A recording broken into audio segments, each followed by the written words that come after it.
सभी students, good morning all of you. आज अपना 9वीं का 15वां लेसन माझे शिक्षक व संस्कार, यह लेसन हम लेने वाले हैं। लेखक जो है शंकरराव खरात। तो टीचर जो हमें पढ़ाते हैं स्कूल में, पढ़ाते समय किस तरह से पढ़ाते हैं, कैसे पढ़ाते हैं, उस टीचरों का हमारे ऊपर किस प्रकार का संस्कार होता है और इस संस्कार का हमारे जीवन में किस तरह का उसका महत्व रहता है, वह महत्व इस लेसन के माध्यम से व्यक्त करने का प्रयास लेखक जी शंकरराव जी खरात इन्होंने किया है। तो पाठाचं नाव आहे माझे शिक्षक व संस्कार। लेखक जी शंकरराव खरात। मी माझी गावची शाळा सोडणार होतो। पुढील शिक्षणासाठी औध येथील हायस्कूल मध्ये जाण्याचा विचार करत होतो। तसे माझे प्रयत्नही चालू होते। त्यात यश मिळणार नाही याची मला खात्री होती।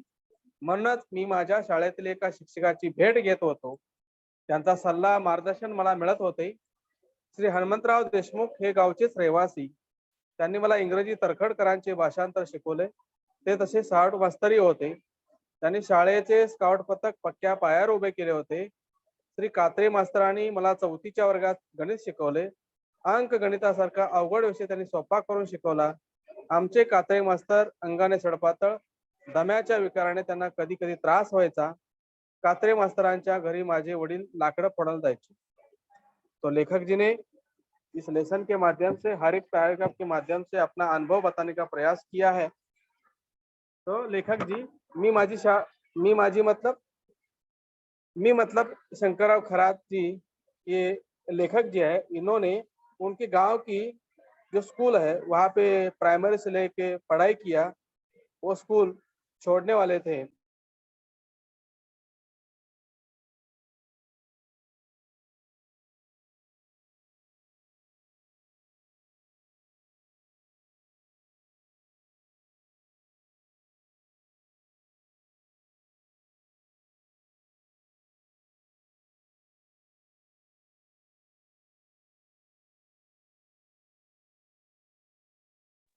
तो हाँ, तो इसमें वो स्कूल छोड़ने वाले थे लेखक जी, और आगे की शिक्षा पढ़ाई करने के लिए सातारा जिले में औंध नाम का गांव है, वहाँ पे हाई स्कूल था। वहाँ पे पढ़ाई करने के लिए जाने का उनका विचार था। वैसे प्रयत्न ही चालू किया। उसी में मुझे सफलता मिलेगी ये लेखक जी को खात्री थी, और वो अपने टीचरों की भेंट लेता था और कहाँ पे एडमिशन लेना है, कैसे लेना है, उनका सलाह मशवरत लेता था। और उसी में एक हनुमंतराव देशमुख नाम के गांव के रहवासी थे, उसी गांव के, उन्होंने अंग्रेजी पढ़ाने वाले तरखड़कर उनका भाषांतर किस तरह से करते थे वो सिखाया। वो हनुमंतराव देशमुख वो टीचर थे, और अंग्रेजी कैसे भाषांतर करना है, ट्रांसलेट करना है मराठी में, हिंदी में, हर एक भाषा में।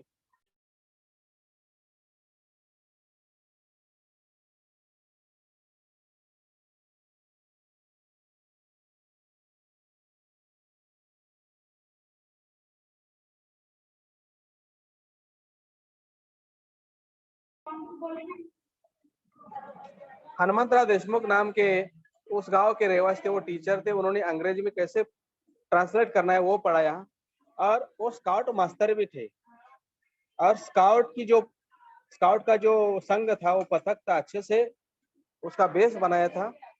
कात्रे मास्टर नाम के टीचर थे, वो 4th क्लास में पढ़ाते थे, 4th क्लास में पढ़ाते थे। वो गणित सब्जेक्ट पढ़ाते थे, और अंक गणित वैसा कठिन सब्जेक्ट आसान करके उन्होंने पढ़ाया था। वो भी अच्छे से पढ़ाते थे। और कात्रे मास्टर शरीर से दुबले पतले थे, और वो सांस फूलने की बीमारी उनको थी, और बीच बीच में उनको वो परेशानी होती थी। और उन्हीं कात्रे मास्टर के यहाँ हमारे पिताजी लकड़ी फोड़ने के लिए, लकड़ी तोड़ने के लिए उनके घर पे जाते थे। श्री गोळेवडेकर मास्तर मला मराठी 5वीत होते. ते इतिहास भूगोल शिकवायचे. त्यात इंग्रजी पहिलीत तरखडकरांचे पहिले भाषांतर शिकवायचे. श्री गोळेवडेकर खरे शेतीतज्ञ शिक्षक. शाळेच्या बागा करण्यातच त्यांचं अर्ध लक्ष असे. त्यात त्यांचा व माझा जवळचा परिचय झाला. त्यांचं कारण शाळेच्या बागा आमच्यासारख्या मुलांच्या जीवावरच तर उभ्या होत्या. और आम्ही मुलं वयानं तसं हाडापिंडाने मोठाळ, कष्टाच्या कामाला कणखर. शाळेची गावच्या ओढ्याकाठची बाग ही खरे तर आम्हा मुलांच्या जीवावर चांगली फुललेली उभी असे. या बागेतल्या विहिरीचं पाणी 2-2 तास राहट्याने ओढून बागेतल्या फुलझाडांना फळझाडांना आम्ही देत असू. तेव्हा ती फुलझाडं फळझाडं तरारून उभी राहत होती. त्यामुळे श्री गोळेवडेकर मास्तर आमच्यावर प्रेम करायचे. बागेतील जमीन कुदळी टिकावाने खादवायची, त्याचे वाफे करायचे, बंद घालायचे आणि सगळी कष्टाची कामे आम्ही मुलं करत असू. तर हमारे स्कूल में एक गोळीवडेकर लेखक जी बोलते हैं कि हमारे स्कूल में गोळीवडेकर मास्टर थे. वो मराठी सब्जेक्ट 5th स्टैंडर्ड में पढ़ाते थे और उसके साथ इतिहास और भूगोल भी पढ़ाते थे. और उसी में अंग्रेजी जो फर्स्ट स्टैंडर्ड में जो तरखड़करांचे पहले भाषांतर वो जो था वो भी वो अच्छे से पढ़ाते थे. और गोळीवडेकर मास्टर जी वो उनको खेती के बारे में बहुत बड़ी दिलचस्पी थी. खेती करने में उनको अच्छा लगता था. इसलिए वो स्कूल का जो लॉन था, बड़ा सा ग्राउंड मैदान था, उसी में उन्होंने बगीचा तैयार करने में उन्होंने वहां पे अपना पूरा ध्यान उधर लगाया था. और इसी में वो गोळीवडेकर मास्टर जी और हमारी मेरी पहचान हो गई और नजदीक का परिचय हो गया. और वो स्कूल में जो बगीचा बनाते थे वो बच्चों को लेके उनकी सहायता लेके वो बगीचा बनाते थे और अच्छी सी बगीचा बनाई थी. और हम जो पढ़ते थे वो स्कूल में वो भी हम किसानों के बच्चे थे. हमें भी खेती के बारे में बहुत सारी जानकारी थी और मेहनत करने में हम बहुत दिलचस्पी लेते थे.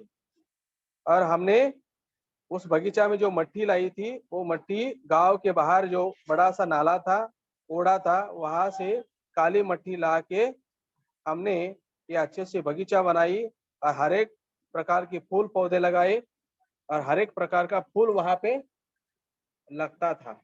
इसलिए हमारा जो ग्रुप था बगीचा तैयार करने में हमारे बच्चों का, उसी हमारे बच्चों पर हमारे ऊपर गोळेवडेकर मास्टर जी बहुत प्यार करते थे, बहुत प्रेम भाव रखते थे. और बगीचा में जो साधन लगता था बगीचा तैयार करने में, फावड़ा, टिकाव, वाफा करने में, बांध बंदोरा तैयार करने में, ये सब काम हम मेहनत से करते थे. इसलिए गोळेवडेकर मास्टर जी हमें अच्छा लगते थे. हेडमास्टर श्री नाईक मास्तर यांचा शाळेत दरारा असे, तसे ते शिस्तीचे कडे भोगते. या शिस्तप्रिय हेडमास्तरांनी माझ्या शाळेला चांगली शिस्त लावली.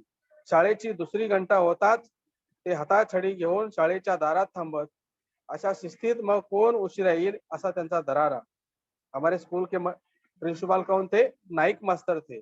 उनका बहुत दबदबा था, बहुत ऐसा कड़क थे, शिस्तप्रिय थे. डंडे से बच्चों को मारते थे और कोई मस्ती कर रहा है तो उसको डंडे से मारकर क्लास में बिठाते थे. और स्कूल की जब पहली घंटा होती थी प्रेयर होती थी, दूसरी घंटा होने के बाद रेगुलर पीरियड चालू होते थे क्लास में, तभी वो डंडा लेके गेट के सामने खड़ा होते थे और जो कोई लेट आएगा उसको मार के अंदर बिठाते थे. इसलिए हमारे प्रिंसिपल को सब बच्चे डरते थे. श्री नाईक हे मला इंग्रजी 4थीत इंग्रजी आणि इतिहास शिकवत. हमारे स्कूल के प्रिंसिपल का नाम है नाईक मास्टर. वो हमारे 4th स्टैंडर्ड में इंग्रजी, अंग्रेजी और इतिहास सब्जेक्ट पढ़ाते थे.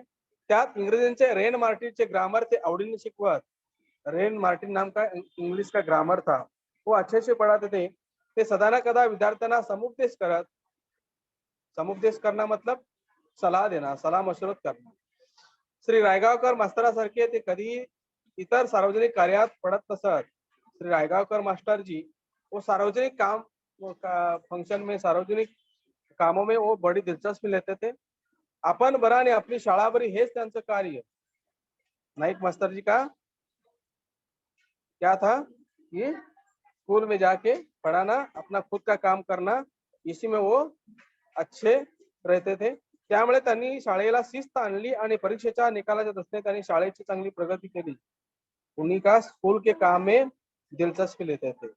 यही मेरा काम है और इसी काम में मैं अग्रसर हो। इसीलिए स्कूल में ध्यान देके पूरे स्कूल को शिस्त लगाया और बच्चे उनको भी शिस्त लगाया और अपने आप एग्जाम में बच्चों का रिजल्ट आगे बढ़ाते थे और स्कूल का प्रगति भी अपने आप होता था। औंधला शिकायला जाणार म्हणून श्री नाईक मास्तरांना मी भेटलो। औंधला मेरा क्लास चल रहा है, उधर बैठो, उधर बैठो। औंधला शिकायला जाणार म्हणून मी श्री नाईक मास्तरांना भेटलो। सातारा जिले में औंध नाम का गांव, वहां पे मैं पढ़ाई करने के लिए जा रहा हूँ। इसलिए मैंने नाईक मास्टर को मिला। नाईक मास्टर जी हमारे स्कूल के प्रिंसिपल, त्यांनी मला योग्य असं मार्गदर्शन केलं। बहुत अच्छा सलाह दिया, मार्गदर्शन किया। शाळेत असतानाही त्यांचं माझ्यावर लक्ष होतं। जब हम स्कूल में पढ़ते थे तभी भी हमारे ऊपर उनका ध्यान था। शिस्तीच्या दृष्टीने कसं वागावं, जीवनात आपली प्रगती कशी करून घ्यावी, या बाबतीत त्यांनी केलेला हितोपदेश मी कधीच विसरू शकत नहीं। शिस्त क्या है, शिस्त में कैसे रहना है, जीवन में अपनी कैसी प्रगति करके लेना है, ऐसा एक अच्छा सा उपदेश, हितोपदेश मतलब उपदेश करना, ऐसा एक उपदेश वो देने के लिए कभी भी नहीं बोलते थे। श्री रायगावकर देशपांडे या शिक्षकाने तर मला संस्कार दृष्ट्या फारच उपकृत करून ठेवले आहे। रायगावकर मास्टर जी, देशपांडे मास्टर जी, इन्होंने तो मेरे ऊपर बहुत अच्छा संस्कार किया। कसे ते एक दोन प्रसंग इथे उद्धृत करून करतो। कैसे संस्कार किया इसका एक आगे उदाहरण दिया है, वो पहले उदाहरण देखो। कुस्ती सारख्या खेळात सुद्धा, अगला पेज है, पेज नंबर 53 पे। कुस्ती सारख्या खेळात सुद्धा जातपात मानली जात असे। आमच्या गावातही आम्हा मुलांसाठी वेगळी तालीम होती। लहानपणी मी बऱ्यापैकी कुस्त्या करत असते। हंगामात कुस्त्या करून मी कधी खोबरे तर कधी नारळ, कधी एखाद्या रुपयापर्यंत इनामे मिळवले आहेत। एक पटका सुद्धा एकदा मिळाल्याचे आठवते। स्कूल लेवल पे क्या रहता था, कुश्ती स्पर्धा रहती थी। और ये कुश्ती ऐसा खेल है, उसी में जात पात, ऊंच नीच, उच्च कनिष्ठ, उच्चभ्रू ऐसा कुछ नहीं माना जाता है। खेल में सब कुछ समान माने जाते हैं। और हमारे गांव में बच्चों को कुश्ती खेलने की प्रैक्टिस करने के लिए बड़ी सी तालीम थी।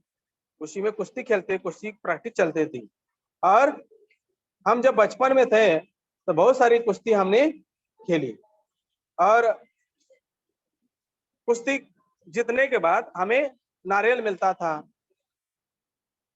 और कभी कभी 1 रुपया इनाम मिलता था और कभी हमें वो पगड़ी मिली थी, मतलब सर पे बांधते ना पगड़ी, वो भी इनाम के रूप में मिलता था। ये हमें मालूम था और अभी भी हमारे याद में है। असाच बाहेरगावी मी कुस्त्यांचा फड पाहायला गेलो होतो। तिथे एक थोरात मुलाला ऐसे क्या हुआ कि बाहर गांव कुश्ती का फड़ देखने के लिए हम गए थे बचपन में। तिथे का थोराड मुलाला याला जोड़ म्हणून फड़ात निर्वत होते। और एक बड़ा सा लड़का था, तबीयत से तगड़ा था, मजबूत था, वो पहलवान की काम करता था, कुश्ती खेलता था। और एक जन उसको हाथ पकड़ के गोल गोल राउंड में घुमाते थे और बोलते थे कि इसको किसकी जोड़ लगेगी, कौन कुश्ती खेलने के लिए तैयार है क्या, ऐसा जोर जोर से चिल्ला चिल्ला के वो उसको गोल राउंड में घुमाते थे। 2 राउंड मारो नहीं, याला कोई जोड़ उभा राहिला नहीं। 2 राउंड मार दिया पर लेकिन उस पहलवान के साथ किसी की जोड़ नहीं लगी, कोई खड़ा नहीं हुआ कुश्ती खेलने के लिए। तेव्हा आमच्यातला एक म्हणाला, तब हमारे में से एक उठ गया और बोला, शंकर्या उठतोस का, धरतोस का कुश्ती त्या गड्या बरोबर। शंकर्या मतलब इस पाठ के लेखक जी शंकरराव खरात। तो हमारे ग्रुप में से एक मेंबर उठा और बोला कि शंकर्या तू उठेगा और उसके साथ तू कुश्ती खेलेगा। मी हा हा म्हणत मैदानात गेलो। शंकरराव खरात जी बोले कि हाँ मैं खेलूंगा उसके साथ कुश्ती, और मैदान में उतरा आणि लढत करण्याची तयारी दर्शवली, उसके साथ लढाई कुश्ती खेलने की तयारी की, पण मला कोणीतरी ओळखले आणि हटकले। पर लेकिन उस कुश्ती फड़ में जितने लोग हाजिर थे उसी में किसी ने मुझे पहचाना और मुझे क्या किया, बाजू हटाया। मी हिरमुसला होऊन माघारी गेलो। मैं नर्वस हो गया, नाराज हो गया और वापस चला गया। हा प्रसंग माझ्या मनाला लागला हे ओळखून रायगडकरांनी माझी समजूत घातली। अभी खेल में जात पात नहीं रहती, खेल में जात पात नहीं रहती, सब समान लोग रहते हैं। और उसी में एक आदमी ने मुझे वापस भेज दिया तो मैं नाराज हो गया। ये प्रसंग हमारे मन में लग गया, हमारे मन को लगा। ये पहचान के रायगावकर सर जो हमारे मास्टर जी थे, उन्होंने हमें समझाया और बोले मना ले, अरे समाज अजून निद्रिस्त है। और रायगावकर सर जी बोले ये जो फैला हुआ समाज, ये जो दुनिया है, इसको नजर नहीं है इस दुनिया को, ये अंधा समाज है। और अंधे समाज वाले लोग ऐसे बोलते हैं कि इसलिए खेळात मैदानात जात न पाता कौशल्य पावे। खेल हो कोई कला हो, खेल के मैदान में किसी जाति का आदमी है, किसी जात का है, ऐसा उल्लेख न करते हुए उनका जो खेल है, उस खेल में जो उसका कौशल्य है उसको देखना पड़ेगा। इस कौशल्य को इन लोगों को नहीं दिखाई दिया, वो कौशल्य क्या है, कुश्ती का खेल कैसा है। खाली उन लोगों ने तेरी जात देखी, तेरी पात जात देखी, इसलिए तुझे वापस बुलाया, वापस भेज दिया। तो इन लोगों को ये समझ में नहीं आया कि खेल क्या है, खेल का मतलब क्या है। पर एक दिवस ऐसा येईल की सारे नष्ट हो। रायगावकर सर बोले एक दिन ऐसा आएगा कि सही है, सब सारा जात पात का जो लफड़ा है सब पूरा नष्ट हो जाएगा। तुम्हालाही खेळा स्पर्धेत मानाने बोलल जाएल, कोई किसी जात का है ये कोई नहीं बोलेगा। सभी लोगों को, सभी जात पाती लोगों को इसी खेल में, स्पर्धा में मान पान से बुलाएंगे। ऐसा एक दिन उगेगा, ऐसा रायगावकर सर जी बोले। असाच एक दूसरा प्रसंग, अब ये कुश्ती वाला एक प्रसंग बता दिया, उसके बाद कौन सा प्रसंग है, दूसरा प्रसंग है। शिमग्याच्या धुळवडीला आमच्या वस्तीतील प्रौढ वर्गात तमाशाचा फळ उभा राहिला। शिमगा मतलब होली, होली और धूलिवंदन रहता है। और उसी समय हमारी बस्ती में प्रौढ़ बड़े उम्र वाले लोगों को पढ़ाने का एक गवर्नमेंट ने ऐसा एक अथॉरिटी दी थी कि इन लोग जिसको पढ़ना लिखना नहीं आता, ऐसे प्रौढ़ लोगों को प्रौढ़ क्लास में बैठाना है, उसको पढ़ना लिखना सिखाना है। और उसी प्रौढ़ वर्ग क्लास रूम में तमाशा करने वाले, अपनी कला दिखाने वाले, नाच गाना दिखाने वाले, उनका वो कार्यक्रम चल रहा था। त्या दिवशी प्रौढ़ साक्षरतेचा वर्ग बंद होता और उसी दिन बड़े लोगों को पढ़ने लिखने की प्रैक्टिस करने के लिए वो क्लास बनाया था। उसी दिन उसी क्लास को छुट्टी था। पण रायगावकर मास्तरांना याची कल्पना नसल्या ते नेहमीप्रमाणे वर्गाला भेट द्यायचे। पण रायगावकर मास्तरांना याची कल्पना नसल्या ते नेहमीप्रमाणे वर्गाला भेट द्यायला आले। रायगावकर मास्टर जी, उनको इसके बारे में कोई कल्पना नहीं थी, जानकारी नहीं थी। वो नियमित रूप से वो प्रौढ़ साक्षरता क्लासरूम को भेंट देने के लिए आते थे, विजिट देने के लिए आते थे। और उसी दिन वो रायगावकर मास्टर जी उसी क्लासरूम में विजिट देने के लिए आ गए। प्रौढ़ वर्गाच्या कंदिलाच्या प्रकाशात तमाशा चालला होता, नाच गाने का कार्यक्रम चल रहा था उसी क्लासरूम में। लालटेन लगाया था, उसी मंद प्रकाश में, उजाले में वो सब तमाशा चल रहा था। ते पाहून रायगावकर चटकन परत फिरले। ये देख के रायगावकर किसी को नहीं बोले, जल्दी से वो मुड़ के वापस चले गए, बाहर चले गए। त्यांना पाहताच मी त्यांना आडवा गेलो, उनको देखा और उनके सामने जाके मैं खड़ा हुआ। माझी मान खाली झाली होती। ते पाहून मास्तर म्हणाले, उनके सामने जाके खड़ा हुआ, शंकरराव खरात जी लेखक जी, और नीचे मुंडी रख के मैं उनके सामने खड़ा हुआ, नजर को नजर नहीं लगाया। और रायगावकर मास्टर जी बोले, अरे आज धूलिवंदन, हे चालायचेच, आज तो धूलिवंदन है, आज होली का दिन है। तो अभी क्लासरूम में प्रौढ़ साक्षरता क्लासरूम में चल रहा है, वो ऐसा ही ये चलने वाला है, मतलब ऐसे त्योहार का दिन है तो मनोरंजन का काम ही चलने वाला है, चलने दो. आणि मास्तर तसेच वाटेला गेले ऐसा बोले और आगे चलने लगे. मग मास्तर मला दुसऱ्या दिवशी बोलले, रायगावकर मास्टरजी मुझे दूसरे दिन बोले, शंकर तू ये ध्यानात ठेव, शंकरराव इस पाठ के लेखक जी. शंकर ये ध्यान में रख, जिथं प्रौढ साक्षरतेचा वर्ग चालतो तुम्ही अभ्यास करता त्या विद्येच्या मंदिरात तमाशा कसा उभा. महत्वपूर्ण वाक्य वाक्य वेरी इंपॉर्टेंट है, इसलिए इस पाठ का नाम दिया है कि माझे शिक्षक और मेरे ऊपर हुआ संस्कार. तो शंकर ये ध्यान में रख, जहाँ पे लोगों को पढ़ाया जाता है, लोगों को शिक्षित किया जाता है, उनको पढ़ना लिखना सिखाया जाता है, उसी क्लासरूम में तुम लोग बच्चे भी जाके पढ़ाई करते हैं, उसी विद्या के मंदिर में ये नाच गाने का कार्यक्रम करते हैं. इसका मतलब क्या है. सरांनी मला केलेला हा उपदेश मी कधीच विसरू शकत नव्हतो. और हमारे रायगावकर सर जी ने ये जो बड़ा उपदेश किया है, जिस ज्ञान मंदिर में नाच गाने का तमाशे का कार्यक्रम चलता है, उसी ज्ञान मंदिर में एक भावी पीढ़ी तैयार करने का काम चलता है. ऐसा कार्यक्रम लेना ये अशोभनीय है, ये अच्छी बात नहीं है. हाँ, ये जो उपदेश दिया ये आगे चलकर अभी तक मेरे जिंदगी में उपयोग में पड़ा, और तब से लेकर अभी तक जीवन क्या है, उपदेश क्या है, हमें कैसा बढ़ोतरी आगे लेना है, कैसे हमारे जीवन में प्रगति करना है, कैसी शिक्षा प्राप्त करना है.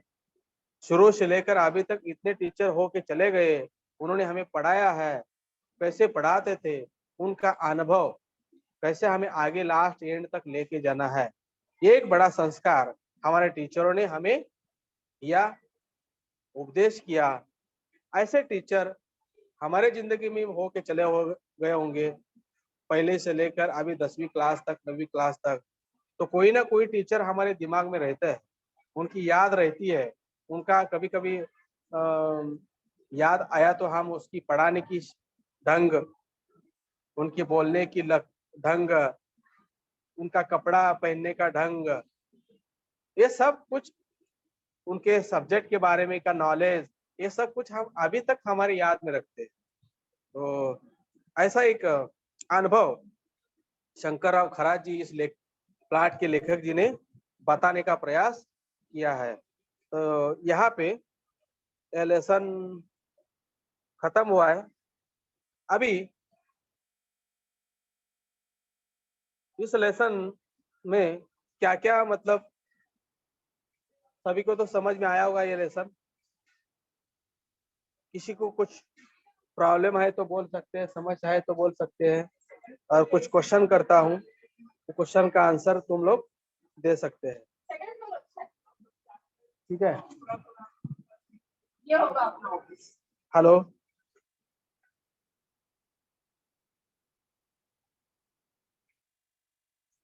टीचर का नाम, स्काउट गाइड लेने वाले टीचर का नाम क्या था, कोई बताएगा.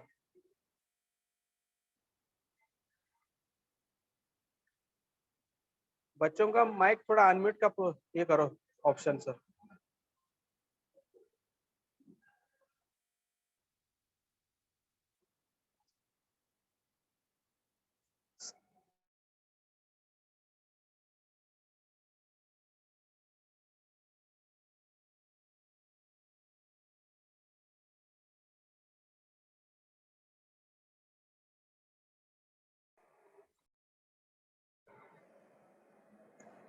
हेलो, स्काउट गाइड पढ़ाने वाले टीचर का नाम क्या है, कौन बताएगा. कौन पढ़ाते थे, स्काउट गाइड का अध्यापन कौन करते थे, कोई बताएगा, लड़का लड़की. हेलो, हेलो,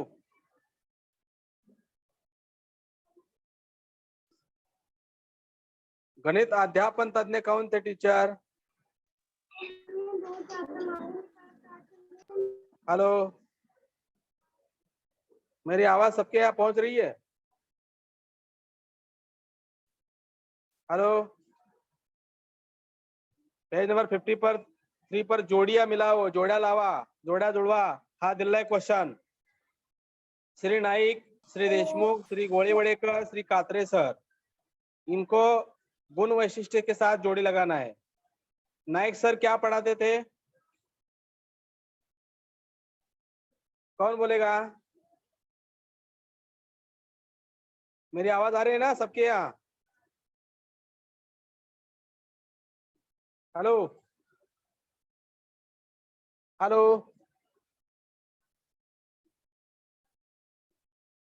सर बच्चे नहीं बोल रहे, उनका आवाज नहीं आ रहा है क्या? तो अब ये जो लेसन है उसी में हमारे टीचर जो पढ़ाते थे उनका जो संस्कार किस प्रकार का हुआ, इसका संस्कार का महत्व क्या है, आगे चल के जीवन में किस प्रकार से उनका फायदा हो जाएगा इनके संस्कार का, ये बताने का प्रयास इस लेसन के माध्यम से किया है. तो ये उपदेश जो हमारे टीचरों ने किया है वो आगे चल के जिंदगी भर हम नहीं भूल पाएंगे. ऐसा एक अनुभव, न बोलने वाला अनुभव इस लेसन के माध्यम से इस लेसन के लेखक शंकरराव जी खरात जी ने हमें बताने का प्रयास किया है. तो ठीक है, यहाँ पे अपना क्लास समाप्त करेंगे. धन्यवाद सर.